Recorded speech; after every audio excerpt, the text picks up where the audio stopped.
What's going on, Mariah? I've been giving you $1,000 every month. Haven't you been sending it to my mom? Where on earth is the money going? I calmly responded to my husband, whose face turned red. Honey, have you looked into your mother's room? My name is Mariah, a 38-year-old housewife. It has been 5 years since I married my husband, Paul. I used to work as an office employee, but I quit my job when I got married. And now I live a life centered around housework while working part-time. Since I had always lived with my parents, to be honest, I wasn't good at housework, but now I've become skilled at it. I had helped my mother with cooking, so even from the beginning of our marriage, my husband would compliment me on my delicious cooking. Recently, I started working part-time at a fancy cafe. Surprisingly, the part-time job is enjoyable, and I spend fulfilling days every day.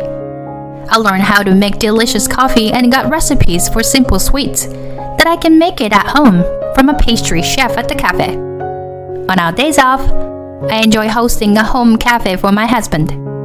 This cake is so fluffy and delicious. Right? Actually, I made it in the microwave. Whoa, that's amazing. This coffee is also great. I made it with coffee beans sold at the cafe where I work. It has a strong bitterness, which goes perfectly with the roll cake. Make it again sometime. Of course. My husband has a sweet tooth, so he's always delighted when I make sweets. The little moments on weekends become more elegant, and my experience working at a cafe is greatly appreciated. I intend to further pursue my hobbies of coffee and pastry making. That's how we, as a happily married couple, spend our happy days together. However, during that time, a very sad event occurred. Dad collapsed? On a day off, my husband received a call, and we hurriedly went to the hospital. Dad, are you okay? Oh, sorry. It seems a serious condition has developed. It looks like I'll have to stay in the hospital for a while. After my father-in-law fell asleep, we moved to my in-law's house and spoke with my mother-in-law. Mom, are you going to be okay on your own?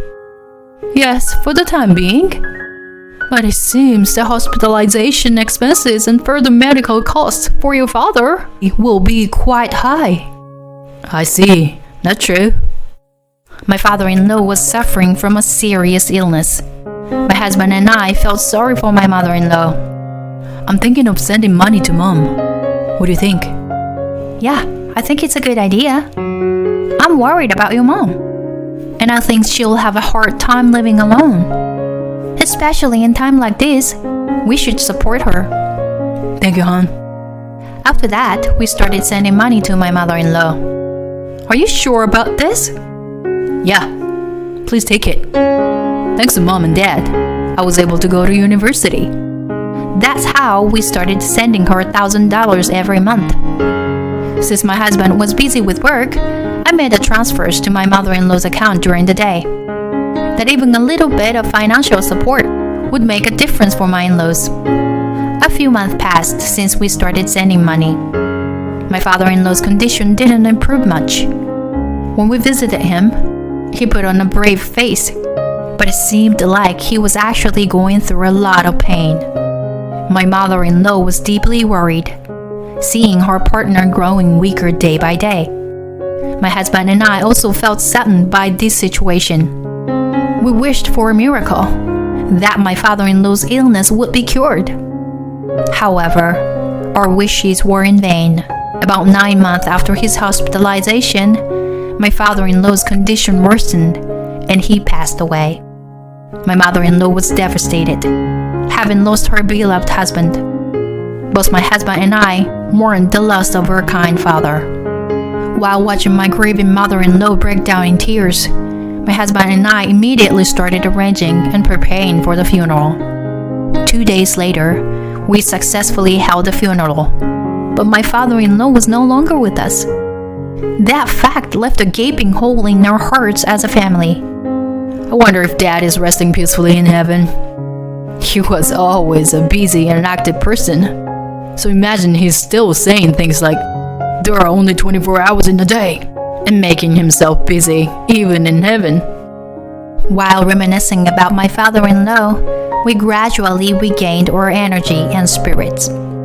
However, even after nearly 3 months, it seems that my mother-in-law was still overwhelmed by the sadness of losing her husband for several decades. Even when we visited her from time to time, she seemed to lack her usual vitality. Mom, are you okay? I'm sorry for causing you worries. If there's anything we can do, please let us know. Thank you. Well, there's one favor I'd like to ask. What is it? Could you continue the financial support like before? Life has been quite difficult, as the medical expenses for your father's treatment were more than anticipated. Was it tough even with the support we provided? Your father had a serious illness, so it was quite challenging. Actually, we were barely getting by. I didn't realize. Of course, I don't mind. What about you, Mariah? Yeah, it's fine. I thought it would be good if it could help my mother-in-law regain some of her strength. From that point on, I continued to transfer money to my mother-in-law's account every month, as usual. My husband works for a large company and was rapidly advancing in his career, so our income is more than enough. In addition, I was working part-time, so we had a comfortable life. After about 6 months since we resumed the financial support for my mother-in-law, my husband asked me something with a serious expression. Mariah, are you still sending money to Mom? Huh? I was surprised by my husband's sudden question. Of course I am. Why are you asking? Mom said she's still struggling with her finances. She also mentioned that the transfers are coming in late. I would always transfer the money to my mother-in-law's account as soon as my husband gave it to me. I'm definitely sending the money on time. I transfer in the morning after you give it to me. I see. Okay. I understand. Feeling a bit uneasy, I contacted my mother-in-law and arranged to visit her next week. Hi, how are you? Mariah, it's nice of you to come. I'm sorry, but I don't have any tea. Would water be okay? Oh, yeah, of course. Please, have a seat. Saying so, my mother-in-law filled a glass with tap water and placed it in front of me. We happened to run out of tea, you know. Could it be that she's facing financial difficulties with even buying tea? I glanced around the living room and felt a slight sense of something being off. Wait, wasn't there a sofa there? Oh, I sold that. Huh? I thought it could help a bit with my finances. Well, it didn't amount to much though. Looking around, I noticed that other items of furniture and decorations were missing from the living room. It seemed that my mother-in-law was selling things from the house for money. And my mother-in-law appeared to be thin and gaunt. Are you eating properly? Oh, I'm fine. When I asked about her menu, it became apparent that my mother-in-law's diet was quite meager. What are you having for dinner today? Just vegetable soup. Just that? I have to cut back to make ends meet. That's... Upon realizing how much my mother-in-law was struggling, I was speechless. Excuse me, I need to use the restroom. To calm myself down, I decided to go to the restroom. That's when I noticed that my mother-in-law's room was slightly ajar. In a quick glance inside the room, I made a shocking discovery. There, I saw an expensive limited edition bag from a luxury brand. Back when I was working, I used to buy luxury goods often, so I could instantly recognize the value of the bag and other items of clothing. But why would my mother-in-law, who had been claiming to be poor and struggling moments ago, have such an expensive bag? With questions lingering in my mind, I went to the restroom. When I returned from the restaurant, my mother-in-law was preparing the soup. Maybe you should go back soon? Yes, I'll come back again. In the end, I had no choice but to leave as my mother-in-law suggested. But I couldn't shake off the thoughts about the luxury bag. Because of that, I decided to visit my mother-in-law again on another day, this time with my husband. Knowing that my mother-in-law was going through a tough time, I proposed to my husband that we buy ingredients and have a barbecue party at her house. My husband agreed, and we headed to my in-laws' house right away. Mom, we bought lots of ingredients. Let's have a barbecue party. Well, that's delightful. Thank you both. My mother-in-law seemed very happy. However, I was carefully observing her actions. I had prepared plenty of alcohol. If possible, I wanted to get my mother-in-law drunk and make her fall asleep. And today, I had arranged for me to drive back home, so I gave permission to my husband to drink as well. My husband enjoys alcohol, so with the combination of barbecue and drinks, he would surely indulge in them. As planned, my mother-in-law and husband were enjoying the barbecue and alcohol with great delight. Once they were full and had consumed a lot of alcohol, they said they couldn't eat anymore and started to look sleepy at the dining table. While I was cleaning up, the two of them drifted off to sleep. Taking advantage of that opportunity, I turned on the lights in my mother-in-law's room and found the luxury bag I had seen before. Indeed, it was quite expensive. Feeling guilty, but wanted to confirm the truth, I opened her closet. And there, as expected, there were numerous high-end bags and branded clothes. When you add up the total value, it would amount to a substantial sum. Moreover, there was a jewelry box in the closet. When I opened it, there were many rings, all of them high-end. There were even recently released new clothing items.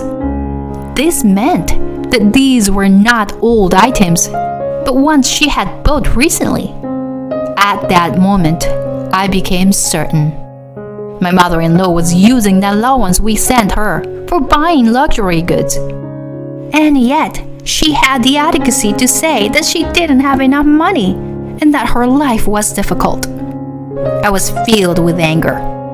So, I decided to stop sending money to my mother-in-law. To ensure that she wouldn't notice I had been in her room, I put everything back in its place and returned to the living room. After that, I woke up my husband and we went back to our house. Even when we were leaving, my mother-in-law intentionally said, "It was such a long time since I had something this delicious. I'm so happy." While thinking that she could have a normal life if she stopped buying luxury goods, I drove the car. For the next 3 months, I stopped sending money to her. Then one day, my husband came back from work with a stern face and confronted me. "Hey, what's going on? Aren't you sending money to my mom every month? She contacted me. Where on earth is the money?" Facing my husband, who had turned red with anger, I calmly responded, "Have you seen your mom's room?" "Huh? Room? I haven't seen it. What about it?" "I found a large amount of luxury goods in her room the other day." I said that and showed the photo I had taken with my phone to my husband. I had taken pictures of my mother-in-law's room that day. Honestly, he felt uncomfortable doing something like that without permission, but I wanted to know how the allowance was being used, so I investigated. As I said that and showed him the photo, my husband's face turned paler and paler. "So you're saying that she bought all this with the money we send?" "That's what it seems like. Maybe she's pretending to be poor, but actually, her life isn't difficult at all." "This is unbelievable." Paul had a face that expressed his disbelief. But seeing is believing. We decided to visit my in-laws' house unannounced. My husband and I drove there, and he used the key he had to enter the house. When we entered the living room, my mother-in-law was in the middle of a meal. "Paul? What's wrong?" Glancing at the dining table, it was immediately apparent that my mother-in-law was living a normal, if not luxurious, lifestyle. "Mom, is life really difficult for you?" Well, these were given to me by the neighbors." "Don't try to cover it up like that." Saying that, my husband headed towards my mother-in-law's room. "Oh, what's going on?" She tried to stop my husband in a panic, but it was already too late. My husband opened the closet and stared at my mother-in-law. "What are all these branded items?" Those are the things I had from a long time ago." Lies won't work. These are new releases, right? "So that means you've been using your allowance to buy luxury goods?" Well, my mother-in-law was visibly shaken as the truth was revealed. "Mom, we were worried because you were so devastated after losing Dad. That's why we kept sending you money. So why would you betray us like this?" "Paul, I'm sorry. Once I started buying, I couldn't stop." While saying that, my mother-in-law broke down in tears. According to the story, my mother-in-law had been ecstatic since my father-in-law was hospitalized. It seems that she found it unbearable to spend the whole day with my father-in-law after he retired. Amidst that, my father-in-law fell seriously ill, giving my mother-in-law the freedom to be alone at home, and she went wild, living a life going out whenever she liked, buying whatever she wanted, and eating whatever she wanted. The money quickly disappeared. That's when she came up with the idea of lying to us about the medical expenses, being difficult and receiving an allowance from us. Furthermore, it seems that my father-in-law had been paying for his hospitalization and medical expenses from his savings. In other words, it seems our allowance wasn't necessary. My mother-in-law had planned to indulge in luxury at least until my father-in-law's hospitalization ended, but it wasn't easy to break the ingrained habit of overspending. Therefore, it seems she decided to continue receiving the allowance from us, even after my father-in-law passed away. And in order to get more money from us, she pretended to live a poor life in front of us. When I mentioned that I would go check on my mother-in-law, it seems she deliberately prepared by skipping meals and making herself appear worn out from days before. Knowing that she had gone to such lengths to extort money, my husband and I were dumbfounded. "I'm sorry. Please forgive me." My mother-in-law said that while prostrating herself on the ground. But the shock of being betrayed was too great for us to forgive. "I can't forgive you, Mom. I won't give you any money anymore. And I'm cutting off the ties between us." "Please, I beg you. If you abandon me, I can't go on living." "Just stop buying branded goods. That's all you have to do. You can live on your pension. Anyway, we won't have anything to do with you anymore." Saying that, my husband took my hand and we left. We ignored the numerous calls and messages from my mother-in-law, and we secretly moved to another city without her knowing. A few months later, my husband and I happened to pass by the vicinity, so we decided to drive by my in-laws' house for the first time in a long while. Of course, we only intended to look at it from the outside. To our surprise, we found that the house had been sold. Surely, my mother-in-law must have continued her spending habits and accumulated more debt. With a sense of sadness, my husband and I drove back home. Since then, we haven't had any contact with my mother-in-law. It has been 2 years since then. This year, I gave birth to a daughter. But I don't think we will introduce our child to my mother-in-law. At least for now. That's how we feel. We intended to live happily, cherishing this family.